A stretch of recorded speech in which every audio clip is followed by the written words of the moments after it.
Hari-hari ini Tuhan menginginkan satu tingkat hubungan yang lebih dalam, lebih sungguh, lebih akrab atau intim dengan Dia. Ada satu kebenaran firman Tuhan yang akan mendasari kebenaran-kebenaran lainnya akan kita buka. Hosea pasal 4 ayat 6. Umatku binasa karena tidak mengenal Allah. Karena engkaulah yang menolak pengenalan itu, maka aku menolak engkau menjadi imamku. Dan karena engkau melupakan pengajaran Allahmu, maka aku juga akan melupakan anak-anakmu. Ketika Hosea disuruh Tuhan untuk menyampaikan kebenaran firman Tuhan kepada umat Tuhan, kondisi Israel waktu itu memang dalam kondisi yang unik. Satu sisi mereka umat pilihan Allah, Allah masih menyebut umat Israel sebagai umatku. Namun sisi lain mereka tidak menganggap Tuhan sebagai pribadi yang utama. Mereka memang mengaku sebagai umat Allah, tapi dalam kehidupan sehari-hari mereka tidak menjadikan Tuhan sebagai pribadi yang utama.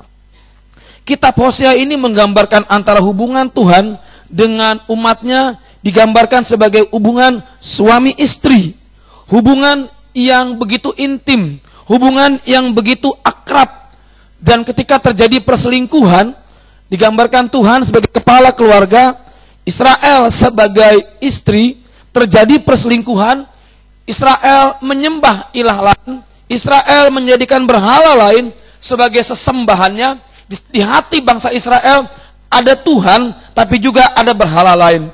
Sebab itu Israel dipandang telah berselingkuh, telah berzina, telah menjadikan Tuhan bukan sebagai yang utama.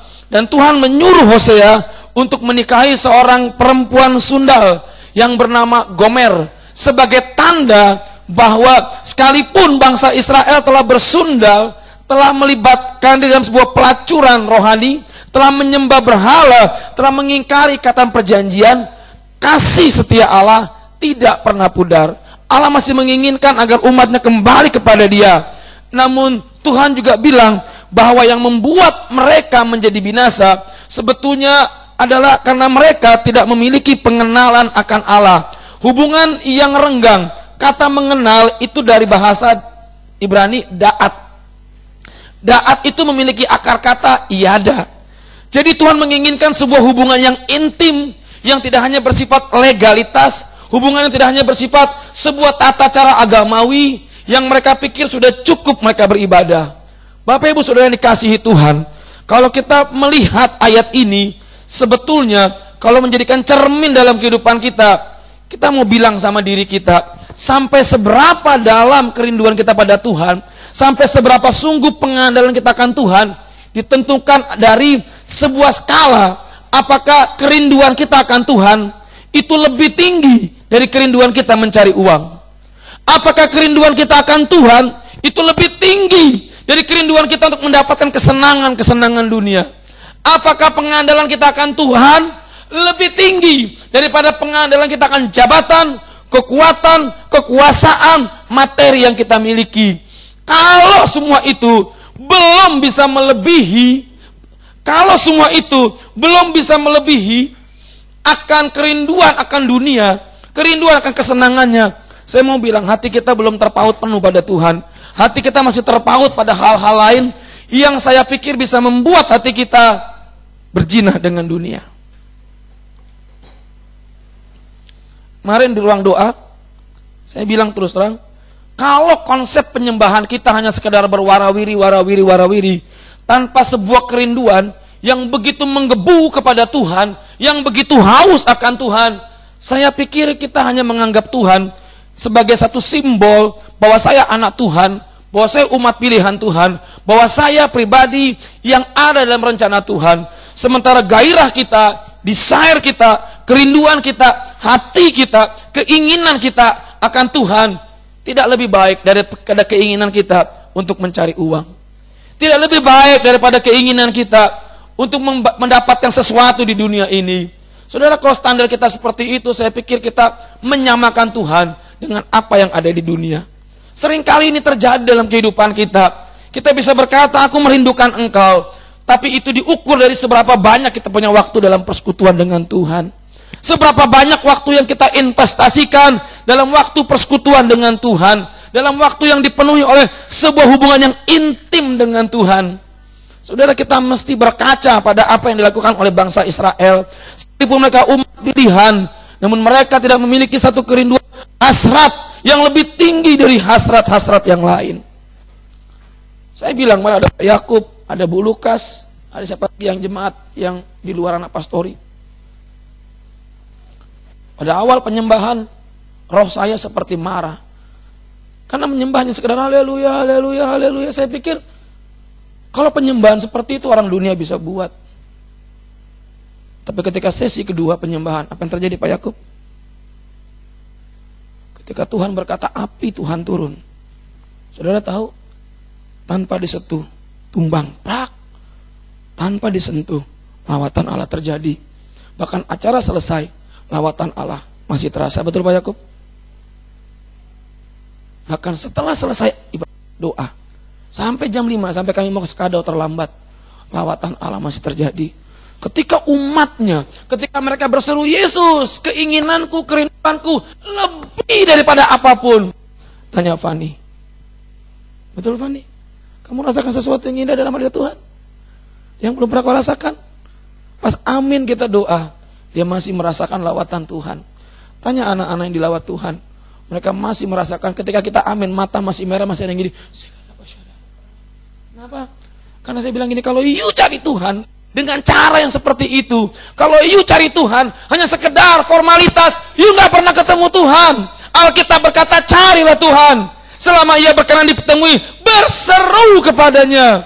Kalau konsep kita mencari Tuhan hanya sekedar basa-basi, hanya sekedar sebuah formalitas, kita sama dengan bangsa Israel yang berjiwa dalam pikiran, dalam hati kita menduakan Tuhan, sementara kerinduan kita akan Tuhan tidak lebih tinggi daripada kerinduan kita untuk mencari duit.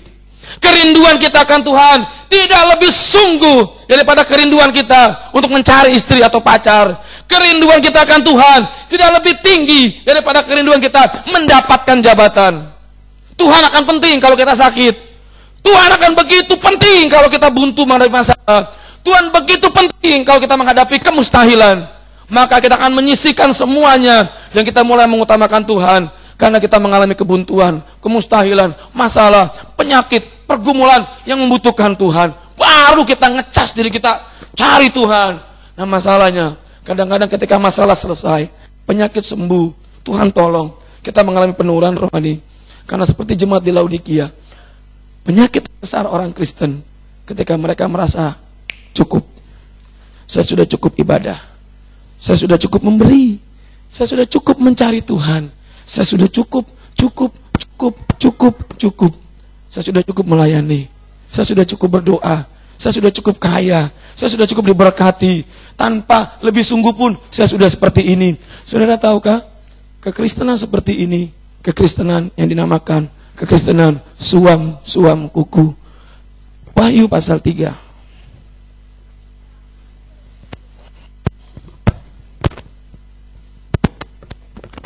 Kekristenan suam kuku. Kekristenan yang gak berkualitas. Kekristenan yang standarnya sama dengan dunia. Kekristenan yang tidak menghasilkan impact kepada dunia. Kekristenan yang hanya label Kristen, tapi sesungguhnya isinya gak jelas. Wahyu pasal 3 ayat 14. Dan tuliskanlah kepada malaikat jemaat di Laodikia. Inilah firman dari Amin, saksi yang setia dan benar, permulaan dari ciptaan Allah. Aku tahu segala pekerjaanmu, engkau tidak dingin dan tidak panas. Alangkah baiknya jika engkau dingin atau panas. Jadi karena engkau suam kuku dan tidak dingin atau panas, aku akan memuntahkan engkau dari mulutku. Karena engkau berkata, aku kaya dan aku telah memperkayakan diriku dan aku tidak kekurangan apa-apa. Dan karena engkau tidak tahu bahwa engkau melarat dan malang, miskin, buta, dan telanjang. Ini keras sekali. Jadi seluruh 7 jemaat yang Tuhan tegur, hanya jemaat Laodikia yang tidak mendapatkan pujian sedikit pun.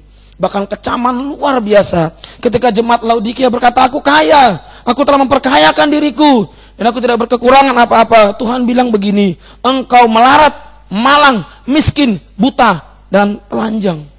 Saudara masih tahu bahwa jemaat di Laodikia ini adalah jemaat yang ada di sebuah kota yang dibangun oleh raja yang diperuntukkan untuk istrinya. Ini kota yang waktu itu menurut para ahli sejarah, kota yang paling kaya waktu itu. Laodikia adalah kota pusat mode. Laodikia adalah kota pusat kesehatan. Mereka punya unggulan namanya obat salep Frigia, salep yang bisa mengobati mata dan telinga.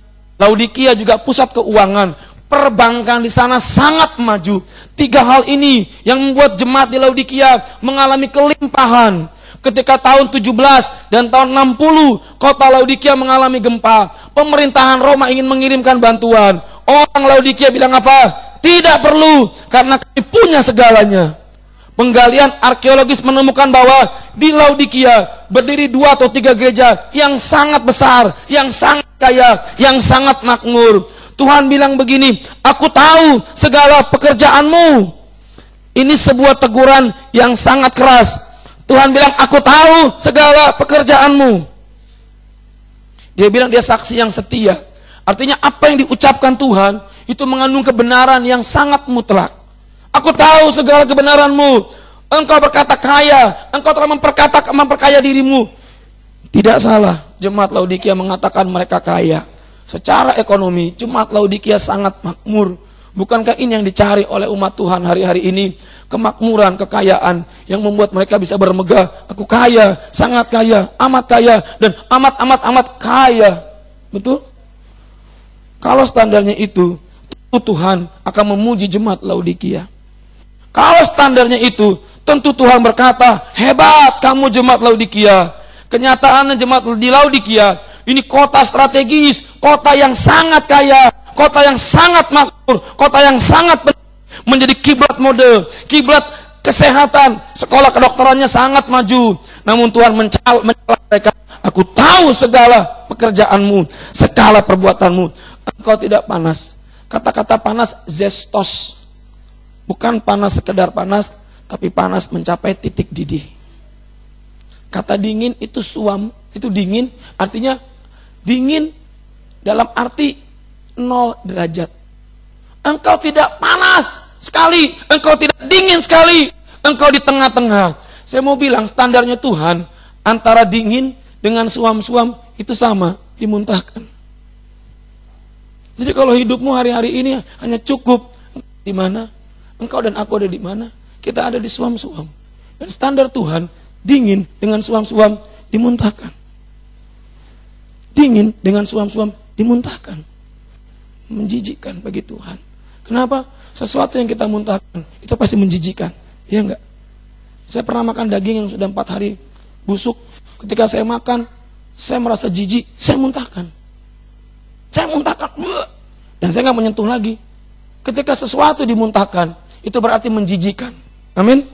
Ketika Tuhan mengecap kita, ketika Tuhan merasakan kita, Dia mendapatkan rasa kita menjijikkan, Dia muntahkan. Kenapa? Hal tersebut membuat Tuhan menjadi sedih, membuat Tuhan menjadi sangat-sangat berduka. Karena umat yang seharusnya menunjukkan kualitas hidupnya, justru nyaman di posisi suam-suam. Saudara, status pelayanan yang kita miliki, status kekristenan yang kita miliki, bukan sesuatu yang membuat Tuhan senang. Tuhan lebih senang ketika kita punya hubungan persekutuan pribadi, pengenalan akan Dia, lebih penting daripada semua apa yang bisa kita lakukan. Karena Tuhan menciptakan kita. Ketika di Taman Eden, Allah tempatkan Adam dan Hawa ada di Taman Eden untuk sebuah hubungan pribadi dengan Allah. Itu lebih penting daripada semua kegiatan kita, lebih penting daripada semua hasrat duniawi kita. Karena ketika engkau mengenal Allah secara benar, punya daat dengan Tuhan, iada dengan Tuhan, maka kau memiliki pengenalan Allah yang mendasari kehidupanmu, arah di hidupmu, cara engkau berjalan, berpakaian, berkata-kata, cara engkau punya visi, semuanya akan berkenan. Hari-hari ini kadang-kadang Tuhan kita gantikan dengan visi. Seringkali Tuhan memberikan visi, namun orang ingin mempercepat visi itu tergenapi dalam hidupnya dengan berbagai macam cara. Dengar saudaraku, visi Tuhan nggak bisa digenapi dengan cara manusia. Ketika engkau berusaha menggenapi dengan caramu sendiri, engkau tidak mengandalkan Tuhan. Engkau sedang membangun menara Babel bagi dirimu sendiri. Amin. Amin. Kadang-kadang target rohani bisa menjadi sesuatu berkala dalam hidup kita. Kadang-kadang pelayanan, kadang-kadang sesuatu yang kelihatannya baik bisa membuat kita cukup puas dan kita berkata, aku sudah begini, aku sudah begitu, aku sudah macam-macam Tuhan. Saya mau bilang saudaraku, Bapak Ibu dikasih Tuhan, saya mengasihi Anda. Saya mau bilang, kalau hari ini kau merasa hidupmu hanya cukup seperti itu, sebetulnya kita sedang ada di zona suam-suam. Dan Alkitab mengatakan, kalau engkau ada di zona suam-suam, engkau akan dimuntahkan Tuhan. Dan kalau engkau dimuntahkan Tuhan, engkau dan aku tidak layak bagi Tuhan. Apa yang harus kita lakukan? Firman Tuhan berkata di sini, maka aku menasehatkan engkau supaya engkau membeli daripadaku emas yang telah dimurnikan dalam api, agar engkau menjadi kaya. Saudara, jemaat Laodikia kaya, tapi Tuhan menasehatkan membeli emas yang dimurnikan. Kata membeli itu bicara barter. Barter bicara ada harga yang dibayar. Saudara, sekalipun kita hidup menerima keselamatan karena Tuhan telah membayar bagi kita, untuk kita menjalani kehidupan hari ke hari agar kita berkenan bagi Dia, kita harus berani membayar harganya. Membayar harganya bukan berarti kita melakukan segala kegiatan dengan cara kita. No, engkau boleh bekerja, tapi kau harus berpikir bahwa gairah bekerjamu harus lebih rendah daripada gairahmu mencari Tuhan. Amin. Saya ketemu satu orang anak muda di Sanggau. Dia share dengan saya, dia cerita banyak hal. Saya bilang ini, stop. Inti hidupmu itu sebetulnya bukan kegiatanmu, bukan apa kata orang. Saya tanya balik gini, hubunganmu dengan Tuhan hari-hari ini gimana? Ya, dia melayani, dia aktif. Dia antar jemput pendeta yang ke Sanggau, Pontianak. Dia tanpa pamrih, dia bayarin, dia berikan ini, dia berikan itu. Dan dia bilang gini, saya juga melayani Om. Ya, tapi bagaimana pelayananmu di hadapan Tuhan secara pribadi? Dia langsung diam, matanya memerah. Apakah engkau punya hubungan pribadi dengan Tuhan? Lebih daripada gairahmu mencari uang? Dia diam. Dan lama-kelamaan matanya sudah mulai merah berkaca-kaca. Saya bilang gini, engkau tidak melayani Tuhan, kau melayani manusia. Ketika kau melayani manusia tanpa konfirmasi Tuhan, sebetulnya kau kehilangan dirimu sendiri. Engkau kelihatan hebat, kau kelihatan melayani, tapi sesungguhnya di hadapan Tuhan kamu miskin. Kita harus jujur ya. Mungkin dari seluruh yang kita yang hadir di tempat ini, kita harus jujur. Mungkin hanya 1-2 orang yang punya waktu persekutuan pribadi dengan Tuhan. Amin. Dari seluruh kita yang hadir di tempat ini, mungkin hanya 1-2 orang yang punya waktu baca firman Tuhan secara rutin. Amin. Betul nggak? Betul nggak? Tanya kananmu, kira-kira saya bukan? Loh, tapi kita orang Kristen kan? Natal ikut nggak? Ikut. Kalau perlu pohonnya keren. Tuhan itu nggak terpesona dengan apa yang kelihatan seperti itu. Tuhan hanya terpesona ketika hatimu memiliki kerinduan untuk mencari Dia. Tuhan hanya terpesona ketika engkau berkata gini, aku haus akan Engkau Tuhan, melebihi kehausanku untuk mencari duit. Kalau sudah gini, engkau pasti menyisihkan waktu buat Tuhan. Selalu bilang ada waktu. Kalau sakit, kalau punya masalah, waktunya banyak buat Tuhan. Nggak habis pikir saya. Selalu nggak ada waktu Tuhan, nggak ada waktu Tuhan, nggak ada waktu. Aku sibuk. Tapi ketika kau punya masalah, waktumu penuh buat Tuhan. Nangisnya meratap, berulai air mata, antara ingus dengan air mata bercampur, masuk ke mulut pun kau nggak rasa. Tapi ketika engkau sehat, diberkati, mengalami pelipat gandaan, engkau berkata nggak ada waktu Tuhan. Aku melayanimu sibuk, aku bekerja bagi Engkau. Kalau aku nggak ada nanti gimana Tuhan? Saya mau bilang satu hal, jangan seperti jemaat Laodikia. Kalau itu standarnya, tentu Tuhan memuji jemaat Laodikia. Tapi standarnya bukan itu. Standarnya mengenal Tuhan. Sebuah hubungan pribadi. Hubungan yang sangat intim. Sebuah hubungan yang hanya bisa dinikmati antara engkau dengan Tuhan. Hari-hari ini orang seringkali instan. Orang ingin cepat dipakai Tuhan. Ingin cepat dipakai Tuhan. Ingin cepat memperoleh kuasa. Pulang seminar KKR, ingin cepat seperti dia.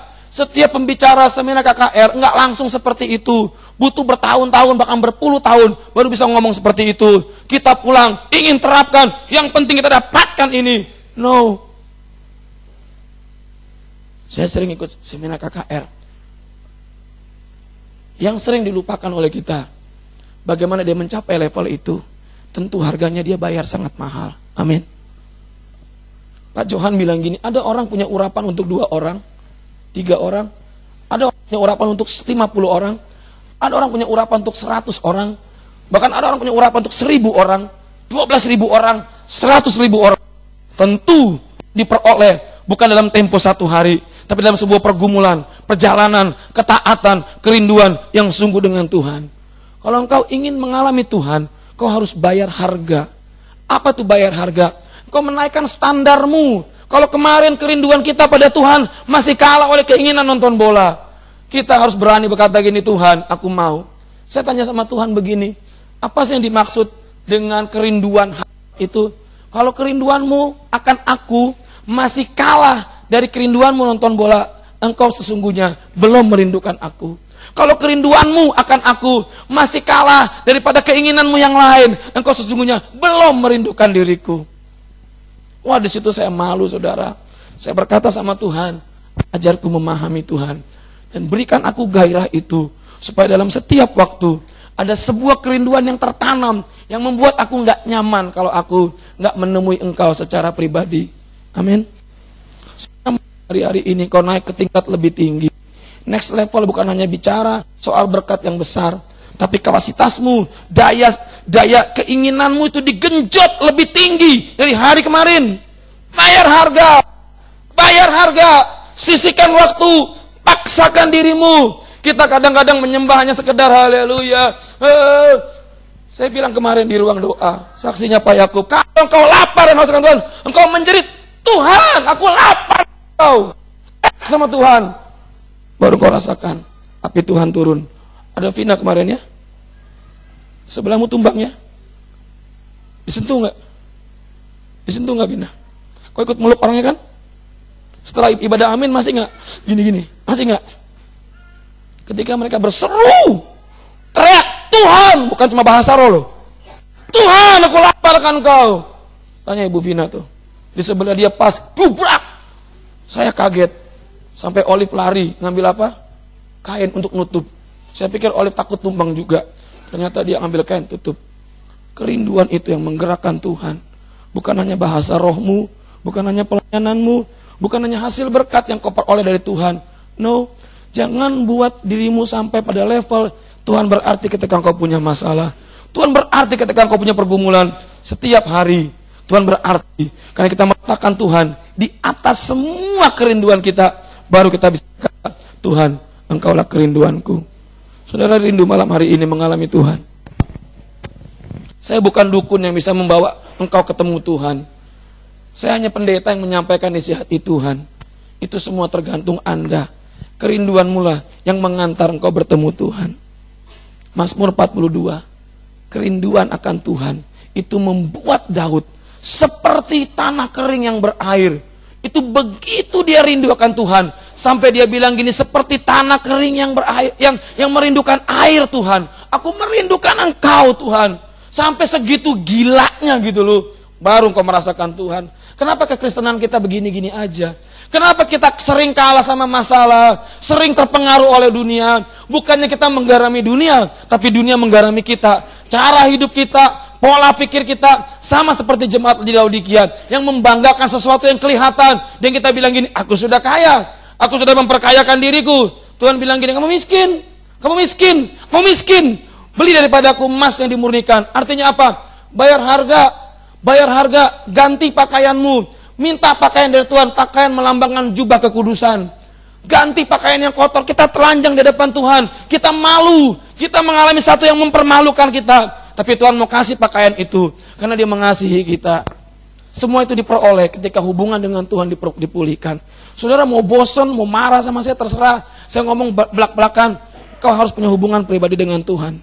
Jadi orang Kristen, jangan seperti Israel. Ya, saya orang Kristen, tapi hati saya mengutamakan uang, mengutamakan dunia, mengutamakan karir. Bahkan kadang-kadang untuk semua itu, Tuhan harus tersingkir dari semua itu, supaya saya bisa memperolehnya. Saudara, saya mau bilang hari-hari ini, kalau hasratmu seperti itu, engkau sesungguhnya sedang berzina dalam hati, pikiran, jiwa, dan rohmu.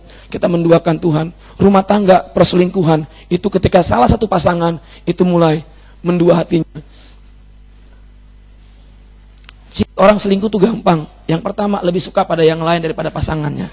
Yang kedua, menganggap pasangannya lebih buruk daripada orang yang dia temui. Yang ketiga, mulai curhat dengan hal-hal yang kelihatannya membutuhkan pengertian dari orang yang ditemui. Gampang orang selingkuh itu, sangat gampang ditemui. Saya bilang sama istri saya, mendeteksi orang selingkuh itu gampang. kecintaannya pada suami itu kalah kepada kecintaannya pada yang lain. Ketika ketemu suami, biasa. Ketika ketemu yang lain,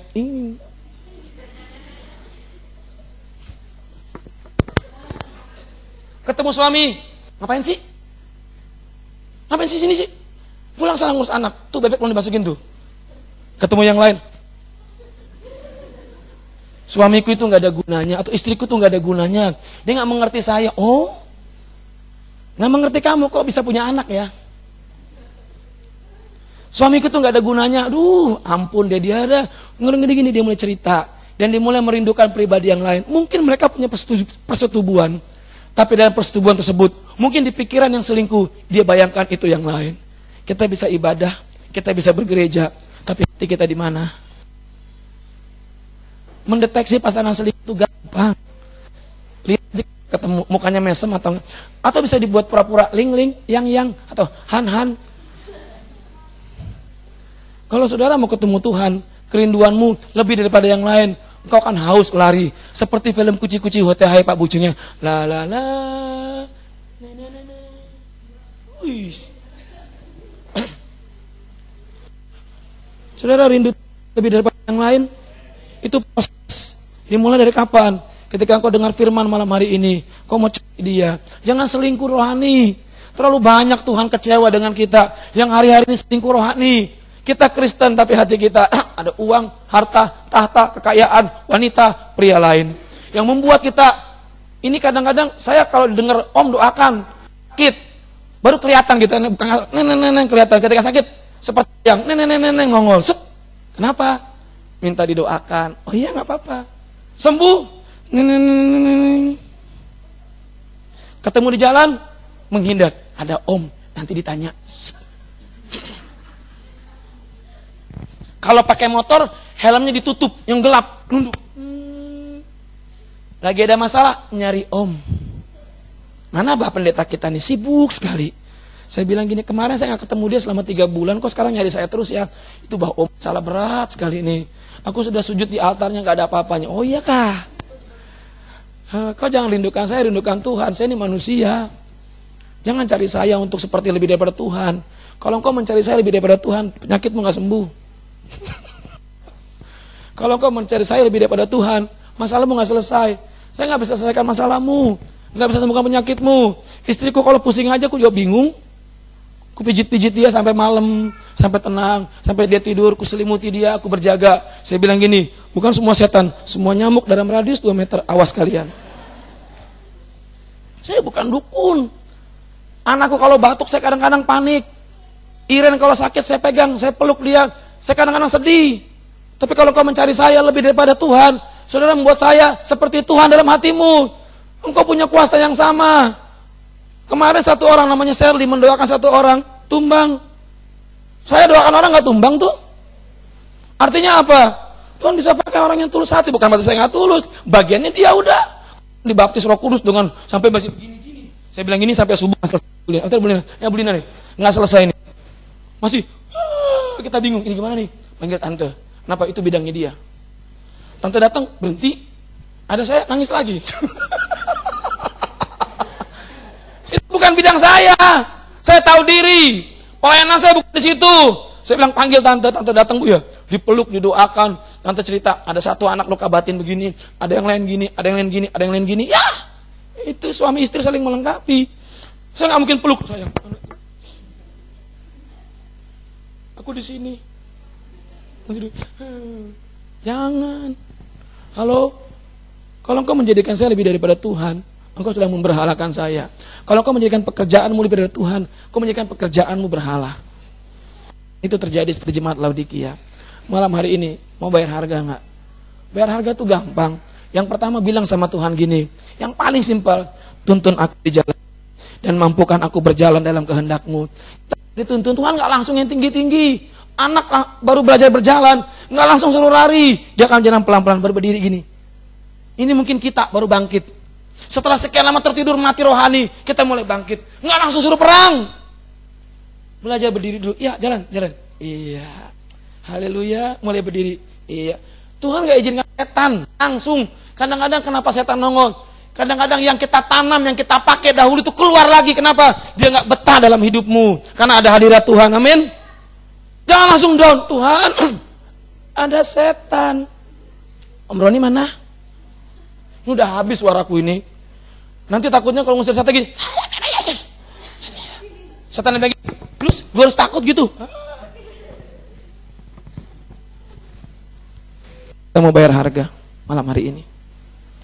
Kalau kau bayar harga, kuasamu akan sama. Karena Tuhan menjanjikan kepada semua orang kuasa yang sama.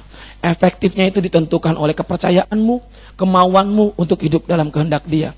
Pak Cipto punya kuasa yang sama, roh yang sama. Pak Alek punya kuasa yang sama, roh yang sama. Efektifnya gimana? Tergantung kemauan mereka mentaati Tuhan dan mempraktekkan firman Tuhan dalam setiap saat.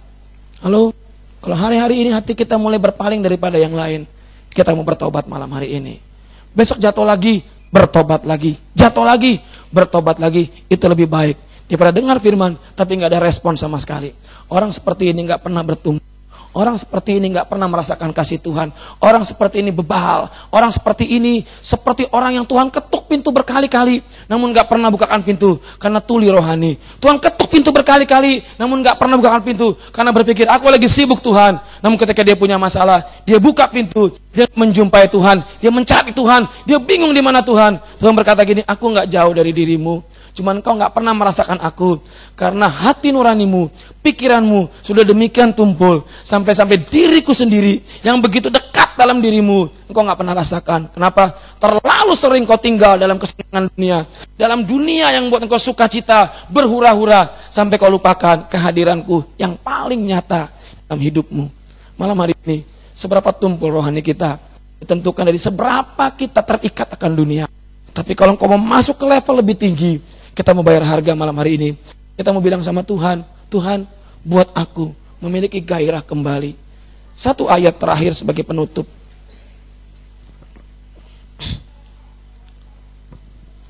Ayat 19. Barang siapa kukasihi, ya kutegur dan kuhajar. Kata-kata sebab itu relakanlah hatimu, itu sama dengan panas. Kata-kata relakan itu dalam teks aslinya itu zestos. Sebab itu panaslah engkau. Sebab itu membaralah engkau. Sebab itu berkobarlah engkau. Sebab itu membara, menyalalah engkau. Saudara, saya mau bilang hari ini kalau Tuhan tegur kita, ada respon. Tuhan akan kembalikan api itu buat kita. Bukan api yang kecil, tapi api yang besar. Kenapa? Karena untuk kau menjadikan dirimu korban bakaran, dibutuhkan api yang besar agar hidupmu menyala bagi Tuhan. Karena itu, sebab itu, buat hatimu membara kembali, bergairah kembali, memiliki kerinduan kembali. Baru kau bisa merasakan kehadiran Tuhan. Kita bangkit berdiri bersama-sama.